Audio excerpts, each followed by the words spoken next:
column, CO1 to CO5. The height of every single one of them is 2 meters, 2.438 meters tall, or 2,438 millimeters. And the sizing guideline was height divided by 30, where we have 2,438 divided by 30. 2,438 divided by 30. We get 82 millimeters. We know that we can have this out of built up, or we could have a 4x4 post.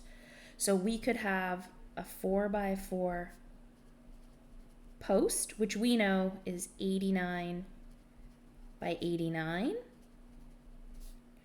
Or we could do 3 plies of 2x4, which would be 38 times 3. So 38 times 3 would be so it would be 3 38 by 89s, which would be 114 by 89. So depending on whether we're in metric or imperial, we have a few options on what we would write here. Let's come back and take a look at that. This says that every single one of our posts is the exact same. Let's look at our drawing. Well, C1 looks like it's picking up half the load of C2. C3 and C5 are picking up more. Look at CO5. It's picking up half of 2BO2 and half of 2BO3.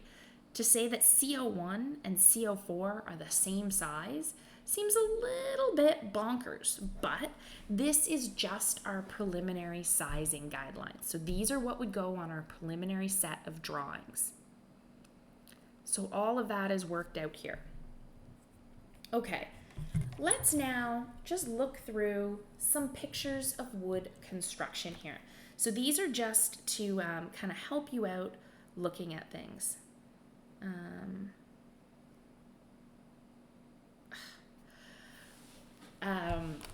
Okay, so I'm not rushing to pick up kids. I was worried that was a text from daycare that I had sick kids again, but we are okay, although there is head lice in their class, so things just keep getting better. So we've been combing through hair, as you can imagine. We don't seem to have any yet, but it spreads like wildfire once it's in a classroom. Okay.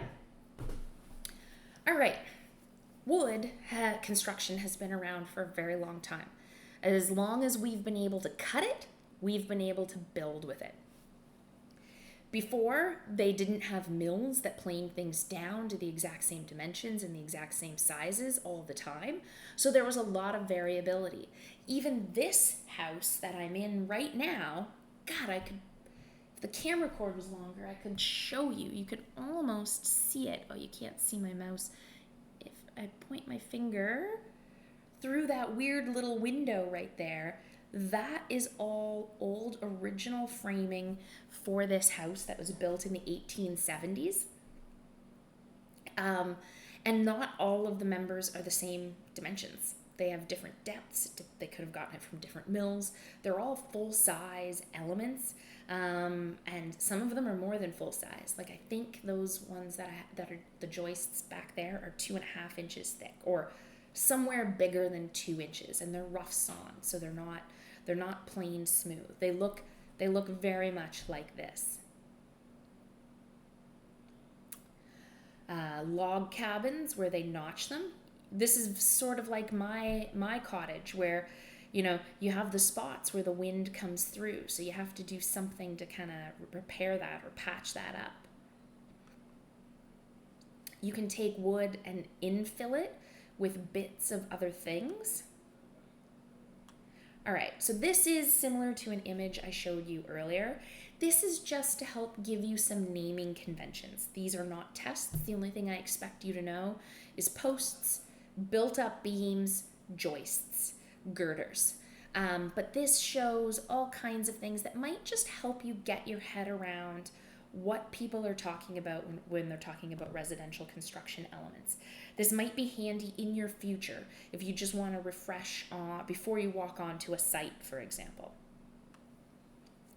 So here's just a deck. You can see that they have beams along the perimeter. Here's a beam spanning from a support to a support, and then there are joists spanning here. You can see these joists are connected with hangers. Now, in normal construction, this should be a 2-ply. This is very much clearly a very small little outbuilding. So the normal rules might not be being applied here, but it was a good image that showed you very clearly kind of how this assembly is going on. And then the plywood would sit over this. And even though the plywood might be 4 by 8, so maybe this is 8 feet, it's only spanning 16 inches at any given time. We don't cut it down to 16 inches, but it would dip in between if somebody stood in the middle there. Not really, but. Okay, so here is a deck framing plan. And deck framing plans are good to help show this because it illustrates some of what's going on here. So we would have beams spanning from support to support to support. It might be multiple spans, it might be single spans. This would be a double ply element, as would this. So you can see here, double 2 by 8 beam. Here are the joists, and then this element right here is blocking. Remember with our steel, let me pull out my trusty beam here. Remember in steel, when we looked at bending, there was a tendency for the top cord to pop out sideways. Well, blocking is very similar to when Dave held his finger here. It doesn't take much to stop it from trying to bend sideways at that spot. So the blocking gets put in there to cut the unbraced length from the full length down to half the length. And we saw what a big difference that made in the steel design. So we can anticipate that's probably going to help us in the wood design next week as well. So that would be blocking. And then over here, you can connect to concrete in different ways. Often what they do is they take a piece of wood and screw it with concrete anchors into the wall and then connect our joists to that. And there are some images of that. Here's another one with a floor, concrete. The other thing they might do is actually put a piece of wood on top of the concrete and connect the joists to that. Sometimes instead of hangers at that middle beam, they might sit the joists on top, so you drop your wood beam. In steel, we often kept things all in the same plane. In wood, sometimes we keep it in the same plane, sometimes we drop it. Why would you do one versus the other? Kind of depends on the context of your project. There's not a right answer there. If you had a wall here or height didn't matter, I'd probably drop it. It's a little bit easier. But some people find just the kind of perfect order of using joist hangers everywhere makes it a lot easier. So there's an image coming up of what happens at when you bear on top. Here's a framed opening. You can see that these joists just extended. Often what we'll do at the side of a small opening is double up our joists. Okay, so here's one with a beam, concrete. You can see that these ones sit on top of a wood sill instead of connecting into something that's been screwed to the side of the concrete. We have eye joists, and there you can see the 4 by 8 sheet of floor sheathing. Or plywood sitting on top of these eye joists or these engineered joists. Here's a stud wall. So you can see our studs at about 16 inches on center. It's been protected by drywall because our wood doesn't perform well in fire, so it's being fire protected by the drywall. The same thing as our steel columns or posts. When we try to put a compressive load on them, if they're unbraced, they try to buckle. But if you just do a little something to resist that, it's a lot harder for it to buckle. So we put blocking in to reduce the unbraced length from the full height to part of the height. Here you can see joists underneath. You have a king post and a jack post, not something I'm going to test you on.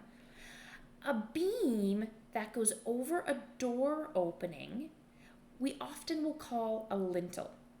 That just means that it's still a beam, but it usually is dropped down. It usually is a good indicator that it's not at the floor level, but somewhere in the height of the wall. It's still spanning from here to here, and it would still be picking up this load from the floor above, but it's usually not at that level. Some contractors will do the beam up here and just frame this out nominally. So you might see either of those options. Here it is, not in an image. You can see this one, they have the lintel. So that is the beam element on the jack posts. There's the king post. They just framed out over it with something to pick up the stud. We've got our eye joists here. We've got our studs at 16 inches on center. We've got our wall sheathing. Here you can see that there are 3 plies together. This must be a post with something framing into it above. And we've got sheathing on the floor as well. So probably there's framing below there that looks similar to this. A double stud wall. As we get more and more rigorous on the environmental impact of construction, we might put more cost and energy into the building to help reduce the operating costs of the building. My house here on the other side of this weird wall, actually, let me point to this window. It's really hard. Okay, so through this weird window, you can see that there's an addition there. I mean, for me, it's right there, but it's just weird windows and mirrors. That was built in 2005, and it is built with a double stud wall construction. And what that looks like in plan, and it's kind of cool. So this is the construction of it in plan. Let me draw it for you here. So in plan, we would have, this is the outside with our plywood. And we have our studs like this, and maybe these are 2x6s. And then we have 2x6s like this. And then this would be gypsum wallboard or drywall. And then they can come in and all of this can be insulation. Otherwise, what tends to happen is this touches this and you get no insulation. Now, remember I said that wood behaves really well thermally? We had probably 1/2 inch here, and then maybe this was a 2x4 wall, so we had 3.5 inches, so 4 inches of wood. If this had been compressed together, so 4 inches of wood, and we said we get 1/2 of an R value per inch of wood, so we would have gotten an R2 there. Better than most glasses, but not as high as what the rest of the wall is. So this allows us to shove insulation in there and maybe increase those local spots of our wall up to a much higher R value. If you're ever driving around, or especially since most of you now are in downtown Toronto, on these frosty days where people are starting to turn their heat on, you can see often on the roofs where they've insulated that you could see frost all over the roof except lines where the frost is melted. And that is usually where the wood joists are at those locations, because they actually are the closest point to allow the heat to get out, so it melts the frost there. Okay, here's one where there was 3 windows, and what they actually did was put 1 continuous lintel in. This might have been designed to go from here to here. It might have been designed to go from here to here and they made it one continuous element. Both are valid ways to do it. Here's that same image I showed you earlier, but this really shows that we've got an LVL beam, we've got joists at 16 inches on center with metal face-mounted hangers. Here are joists bearing on top of a dropped beam. Remember, this doesn't always work if you have headroom issues. Maybe this fits in the width of the wall nicely. But you see here, they lap them, screw them together, and then put blocking in there to make sure that they can't roll over. We want to make sure that when this is in bending, not only would they maybe put blocking in the middle, but we want to make sure that the whole thing can't roll over now. So that blocking is stopping the entire joist from rolling over. Here's what it looks like often when we're connecting to a concrete wall. We can either do something on top, like maybe these sit on top of this sill plate up here, this floor plate. Or what we'll often do is screw a ledger beam into the concrete wall. So it's usually just one ply, so it's not our normal style beam. We could just call it a ledger, and we'd put anchors through the ledger into the wood. And this would run the whole length of the basement, for example. And then these joists would connect to the side of that as if it was normal wood construction. Here are just some images of some joist hangers. We can do top mount, where we screw them into the top of the beam that they're connecting to, or face mount, where they screw into the face of the beam they're connecting to. You can put holes in joists. It's not recommended in, it's hard. Remember in our steel construction, I said 1/3 is the rule. So if you have a beam this long, you could put a hole in the middle third, and you can put a hole in the middle third of the depth. Well, if we're talking about 2x12s, which is 286 divided by 3, so you have about 95 millimeters that you can put a hole in. It's fine for plumbing, but you want to put it in the middle of that beam. Anything bigger than that is going to be a bit of a problem. These engineered joists, they probably did a study or a calculation to see if that could happen, because that's more than the 1/3 of the depth. Roof trusses. Roof trusses are custom made, designed by a fabricator, and shown on the drawings for intent. Because they're custom, there is unlimited amount of configurations. A lot of engineers get really uptight about labeling and naming trusses. I am not one of those engineers. The key. I am. I think it's dreadfully important that everything have a name.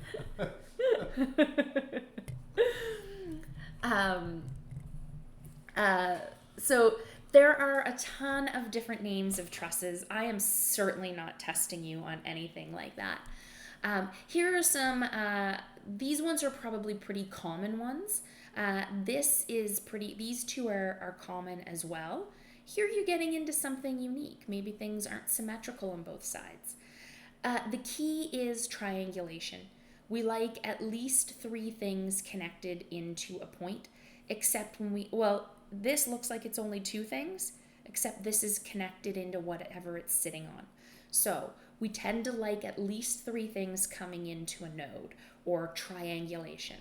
So unlimited configurations. Here are some trusses. More trusses. You can see in the background, those ones all look the same. This one right here, this one's the gable truss, or the one at the end of the wall. So it's picking up the plywood, and so it needs something at a relatively regular spacing because it's going to have the plywood connected to the outside. And so these all need to be able to pick up the wind load. One thing that is important on these last trusses particularly, because it's a continuation of the wall, we don't want a hinge at the middle of our wall. So the bottom chord of this would need to be braced or connected back to the bottom chords of the other trusses. Built-up beams. We've talked about these built-up beams. Here's how they can be connected. Here's a 2-ply, 3-ply, 4-ply. Here's a 2-ply of larger beams. There are very specific screw pattern requirements when doing built-up beams. I am not going to test you on those. Those are, you have a beam that's this long, screw at this pattern is essentially what it is. And that would be part of the contractor's scope. Usually maybe there's a typical detail on the structural engineer's drawing. LVL beam. You can see this one right here. They're really quite pretty. And here's an LVL as well, connected with a heavy-duty metal hanger. And then you can see I-joists in the background and what looks like maybe trusses up here. PSL. So this is our parallel strand lumber, the one that's more like a peeled apple bits, kind of all glued together with joists. You can see that the top plane of all of these is in level with each other. So the floor is at the same height. These are not sitting on top of this.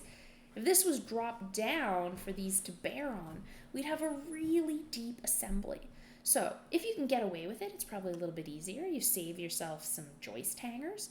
It really depends on the project. Here's a built-up beam with a splice. All right, there's a pro and a con to this. Splicing this in this location means if we were limited in length to the availability of this piece of lumber, so maybe this is only available in, I'm making this up, 8-foot segments. All right, so we have 8 feet segments, but we want to span 16 feet. Well, we can splice it.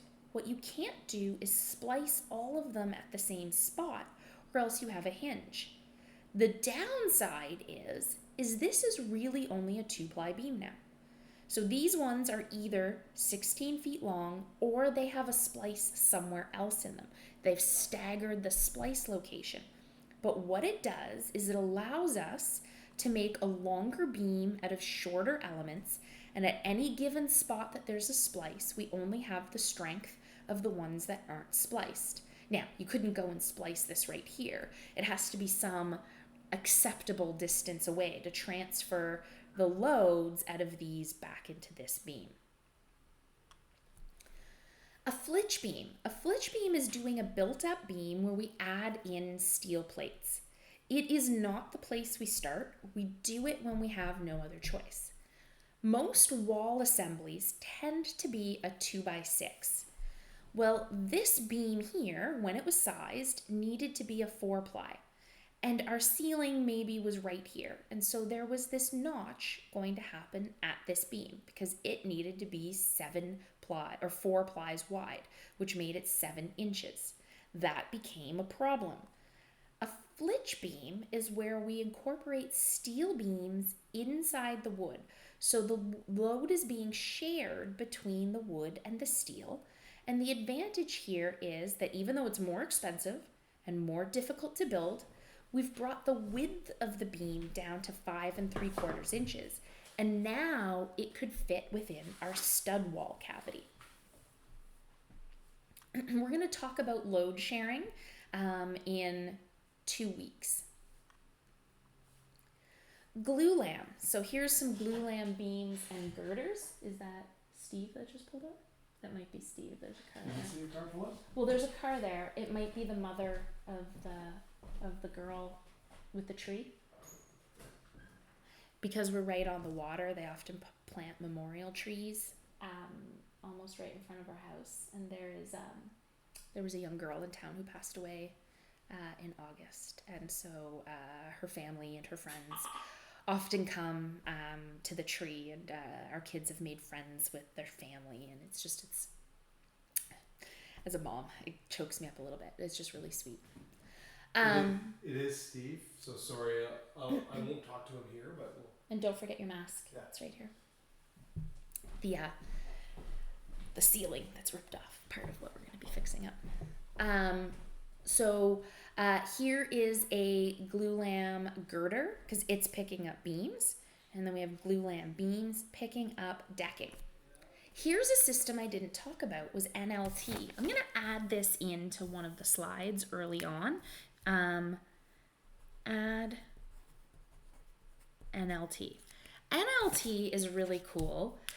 It would replace, it would be comparable to CLT, except it only bends in one direction.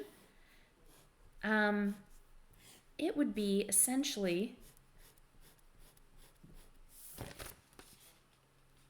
a series of 2x elements side by side all the way across. So the depth is the depth of your 2x element, spanning some distance. What's really nice is they just have to nail it together. They can nail it usually mechanically in a shop and then bring it as panels. I said you can curve glulam because you can curve the elements independently, so you can get much tighter radii than you ever could by trying to bend something that deep. So this looks like it was several plies deep, and they rolled each one or curved each one and then glued them together. What they often do is heat it up, moisten it, and then bend it into shape and hold it into shape until it cools down and dries. CFB Borden mess hall with curved glulam elements. Wood shear walls. Why do we need shear walls? My kids destroyed my brace frame element that I had created to show you guys. Do I have all my pieces here? I don't think I do, no. So, here's our wall with no lateral load resisting system. It wants to tip over. A lateral load often comes from wind or earthquake. It tries to push on the side of the building and tips it over. What can we do to put a lateral load resisting system in there?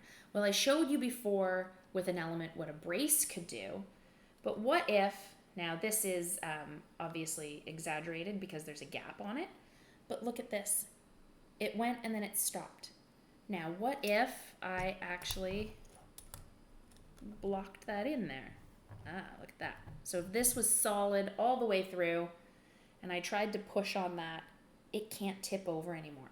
My phone and this weird piece of plastic there was acting as a shear wall. A shear wall takes our lateral loads from the floors, transfers them through the wall down into our foundation system. And to make that work, a few things need to happen. We need to stop the system from sliding. So you can see here, this is slid off the end. We need to stop it from shearing. You can see here that these sheared along that plane. And as it's shearing, it's being pushed over on the top. If we did all of that, made it stop sliding, and we made it rigid so it didn't shear, when we push on it, it wants to tip, which means this side wants to lift up and this side wants to squash down. So now we need to make sure we don't let it lift up off the ground.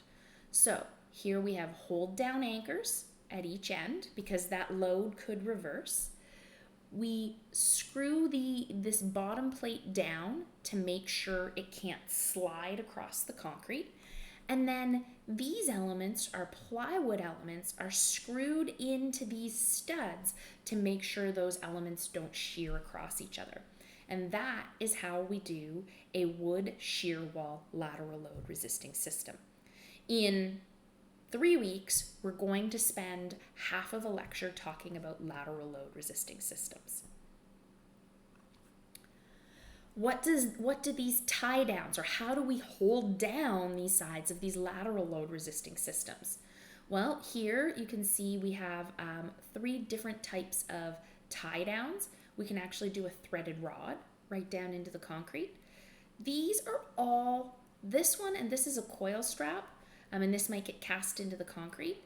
These are all available products from Hilti catalogs, for example, that we would use in part of our wood construction. Sorry, you can walk through if you need to take them down to the basement. I forgot. I've got to grab a sketch for. Okay. So these would be specified on the drawing, but these would be looked up on a Hilti or a Simpson Strong Tie catalog and specified for the uplift values for that wood shear wall. I had 2 images. It looks like there's another image that I had back there. Anyway, here is, you can see one. Oh, it's just a tiny image, that's why. Here is a tie down right here that's been cast into the concrete. Here is an internal wood shear wall. You can see that these are actually little wood joists or little wood trusses. You can see the little metal side plates. That's characteristic of a wood truss.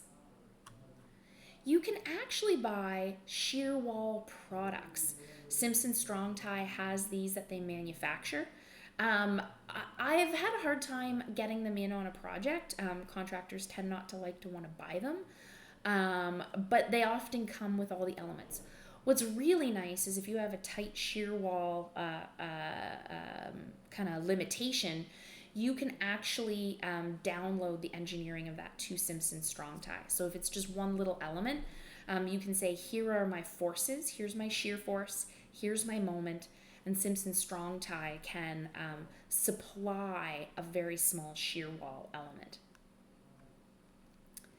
All right, there's a second part to our lateral load resisting system. This is the wall, but these loads get to the wall in the floor.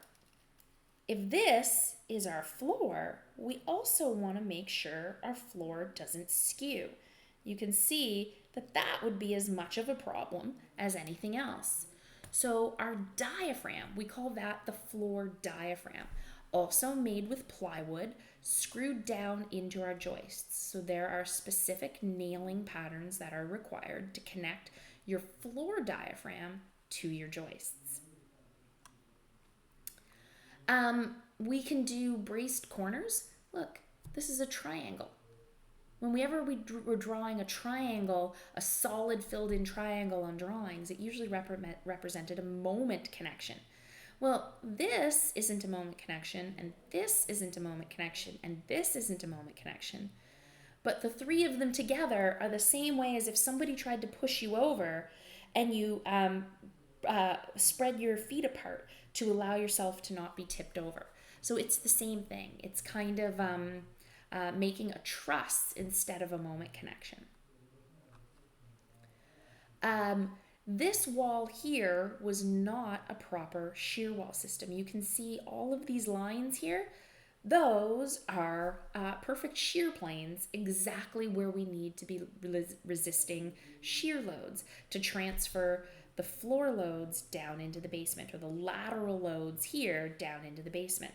All of these planes could slip relative to each other. So it looks like this was a brace that was put in instead.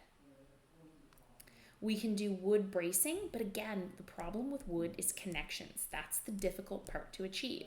So you can see here that they needed custom steel connections for this. Can you do moment frames in wood? Yes. Do you want to? No. So this is Drew Mandel's house. He's an amazing architect. His office is in the same office as Blackwell's, and I've worked with Drew for years. He had a very tight site. You can see how narrow this site is. And if you have to take up some amount for a stairwell, you're not left with a lot of floor space.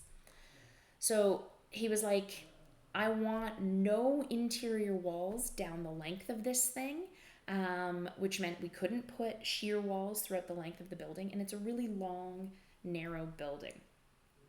So he said, what's it going to take?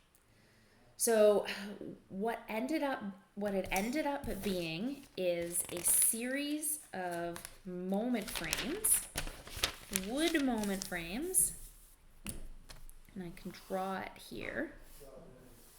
So a series of moment frames, and it was multiple stories tall.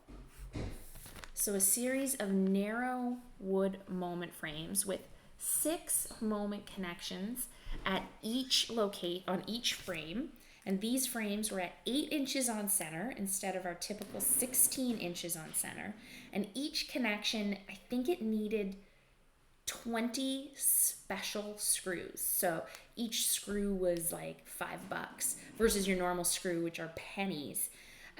Each connection needed these special screws, and they needed 20 of them at each connection, and they had these at 8 inches on center. And we're going to spend in 3 weeks half a lecture talking about lateral load resisting systems. He said during Hurricane Sandy in 2012, and we had warned him that this works for strength and it just works for deflection. Often with shear walls, if you've met your strength requirements, you are way over on your deflection requirements. You're just fine. That building is not going to feel like it moves at all. But with a moment frame, the big difficulty wasn't meeting, well, it was hard to meet the strength requirements, but it was even harder to meet the deflection requirements. And he said that his bedroom was up here on the top floor, and in Hurricane Sandy, he could feel the building moving. Now, our height was pretty tall, and our deflection requirements are H over 500 for wind. And so if he had 3.2 meter stories times 3 meters, so 9600 divided by 500, we were talking that the allowable amount that the top of this building could move is 3/4 of an inch. 3/4 of an inch, that's tiny. It doesn't sound like anything at all. Except if you're laying on that floor in a windstorm, and you would be very much be able to feel 3/4 of an inch of movement in a cyclical pattern throughout the night. And he just kept saying all night long, I know that stiffness does not equal strength. I know that stiffness does not equal strength. All right, I said that connectors tend to govern all in wood. You can see here that the connectors start to get big. Here are some connectors of a wood beam to a wood post. Here are some very large connectors. These end up dominating the look of what is happening in this system. So you need to have a very clear understanding of what the visual impact of your connectors are. Again, for smaller scale residential construction, you can buy off-the-shelf connectors.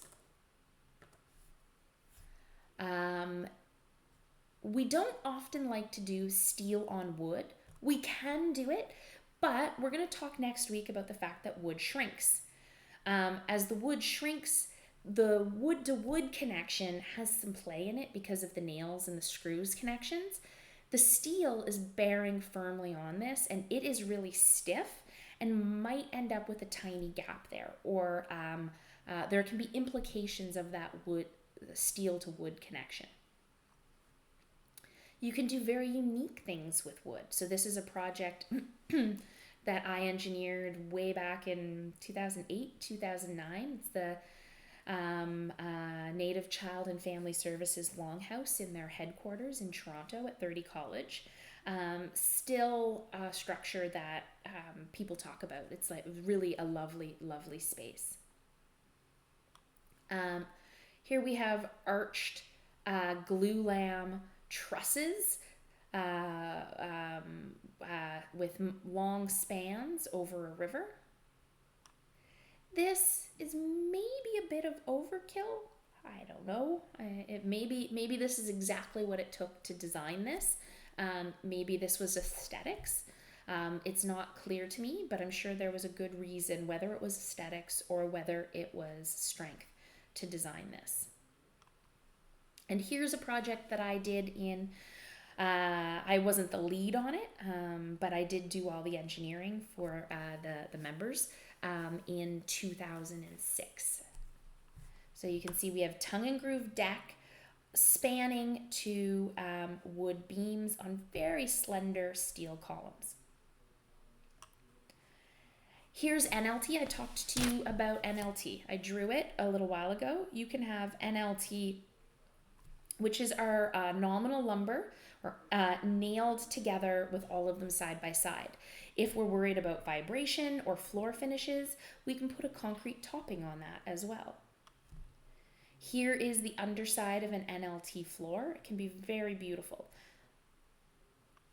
NLT, because these are all stacked together, you can vary the bottom plane of them slightly. So the difference between each piece of lumber is only a couple millimeters, but you can end up evoking this very kind of cool pattern on the underside. Here's some CLT panels being erected into place, prefabricated with all of the openings edged or cut into it, or CNC'd into it. I had the extreme pleasure of getting to go to the Element 5 CLT plant and glulam plant in where was it? Oh my god, I can't remember where it went. It was a long bus ride in Ontario, in southern Ontario. And we got to see them actually CNC cutting these and gluing these panels together. Here's some installed. You can see you get very beautiful underside finishes as long as you are very clear in your specifications that it is going to be visual grade. So again, some very beautiful elements. Here is a product that Dave has actually developed called VCTC, or Void Concrete Timber Composite.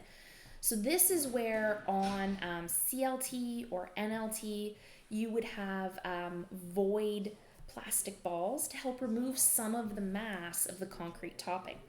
The benefit here is that you can actually have them work compositely with each other.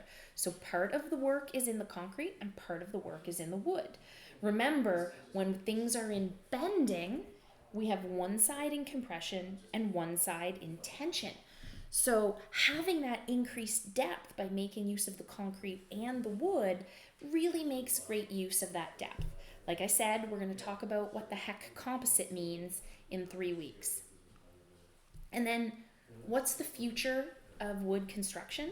I talked about the fact that mass timber, as long as we apply under alternate solutions, it's okay, I'm almost done anyway. Under alternate solutions, we're really unlimited in what we can do in mass timber construction. So these are projects that are under alternative solution review right now. So this is 77 Wade Avenue with CLT, NLT, and glulam.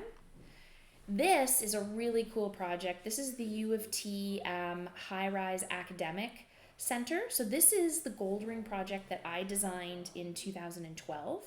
And the basement I designed for it under here was to support some unknown future high-rise office tower. At the time, it was not supposed to be a wood tower. So that was 2012. This is how far we came. It wasn't even on our radar that it could have been a wood tower at the time. But now they're in construction document phase, hoping to go for permit and tender next year sometime, early next year. This was a project. This was George Brown's project, the Arbor. This was the Blackwell and Pat Cow competition version of it. This, I believe, is the winning one with Murayama and Tashima. All really beautiful concepts. They said they had a hard time choosing what to do here. CAMH, which I believe is on hold right now, but should hopefully be coming back up sometime soon. This is just a fun little project, a North Bay condo kind of coming up on the horizon. One of the cool things about mass timber right now, I know Blackwell's office and probably many other engineering firms in Toronto, they probably have 3 or 4 projects each that if they were built right now, they'd be the tallest wood tower in North America. And we have 4 of them on the go. So whichever one's first is going to be the tallest first. So what are your takeaway tips for this week? You should know the advantages and disadvantages of wood construction. You should know what the good wood applications are. So sometimes it's going to be mass timber and sometimes it's going to be nominal or residential construction.